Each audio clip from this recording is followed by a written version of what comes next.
What is up, everyone? I'm Ryan from Fireside Yankees, and last night the Yankees got a couple of bad news. The loss obviously doesn't really mean anything. The Yankees have all their things wrapped up. There's nothing to play for the Yankees at this point. Obviously, you would like to see the Yankees beat everyone because winning is cool, but again, it doesn't really matter long term. But as for their injuries and the news they got, those things matter long term because, Zack Britton going down with another injury, that's concerning in the sense that you don't know what his future in baseball looks like now. Obviously, in October, we weren't really sure if he was going to make the postseason roster, and based on his performances, he hadn't shown enough to kind of, warrant making a postseason roster.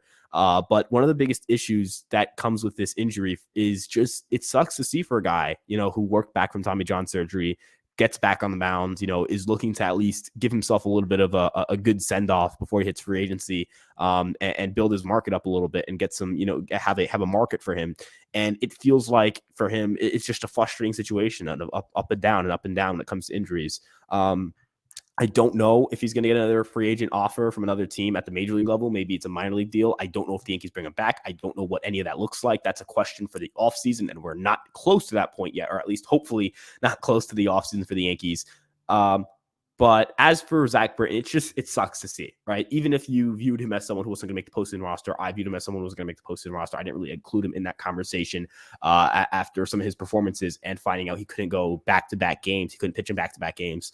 That definitely hampered his stock in that regard. It just sucks because he's a good dude, right? He's always kind of represented the Yankees well. He's never had any off-the-field issues. He's always been, well-regarded as a teammate, well-regarded as a player. He's had some big moments for the Yankees. He's had multiple seasons with a sub-2 ERA. He had his moments in New York. And unfortunately, this is how it ends.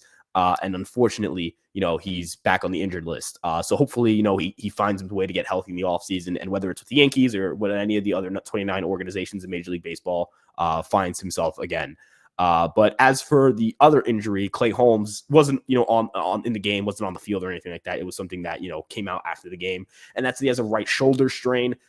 He took some cortisone shots, I believe, and Boone is hopeful he'll be ready for the ALDS, or is hoping he'll be ready for the ALDS.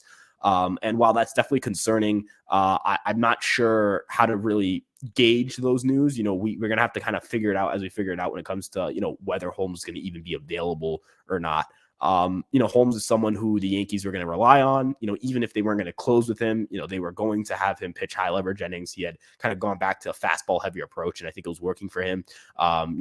It's unfortunate. Again, it's one of those things where, we don't really know how much the shoulder strain is going to affect him, how heavy of a shoulder strain it is. Is it like Montas's where, you go to the IL and then it lingers for a bit and, your stuff and all your command kind of goes away? Or is it, like a Loizaga one? Remember, Loizaga really wasn't right until, later after a second IL stint.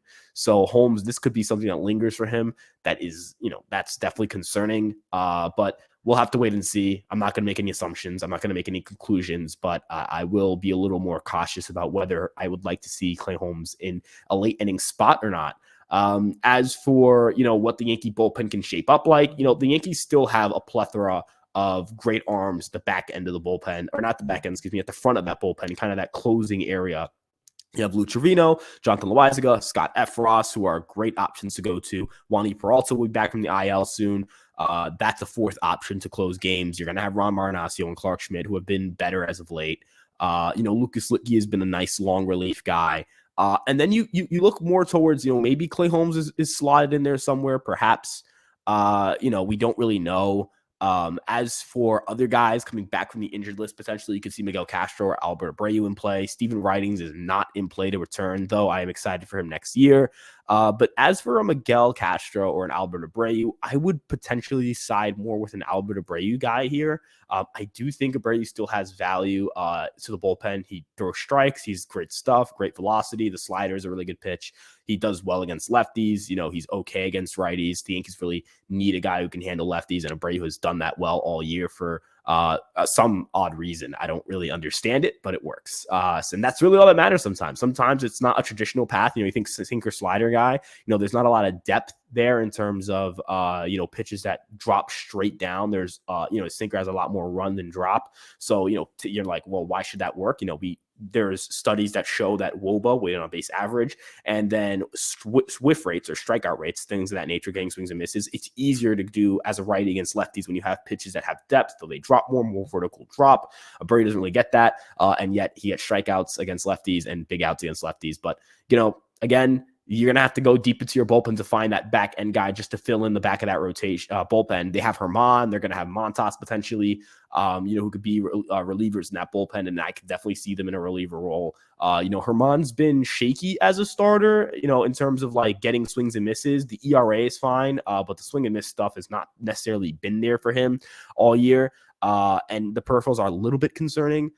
So there's some concern there, but as a reliever, he's typically pitched very well in his career. He does have a relief outing this year, where he pitched inning in the third, no earned runs, small sample size, but still, in his career as a reliever, 3.31 ERA, 2.96 FIP, good amount of strikeouts, definitely a guy that you can look at as a reliever option in this bullpen and, get some long relief out of. But I don't think Chapman's a guy would factor into this. Maybe, I know Jack Curry said things are considering it. I'm not saying he's not going to be on the roster for October, but I am saying I would not even let him touch the roster.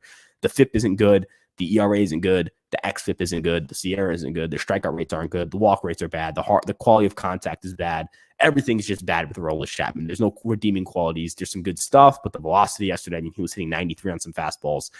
There's just no redeeming qualities when it comes to Aroldis Chapman in pinstripes. So I don't really see a reason to roster him if you're the New York Yankees. But we'll wait and see on that regard. But with that being said, let me know what you guys think about this bullpen. The bullpen is going to be a massive question mark because you just don't know who's going to be healthy or not. The Yankees had a really just a large amount of injuries in that regard.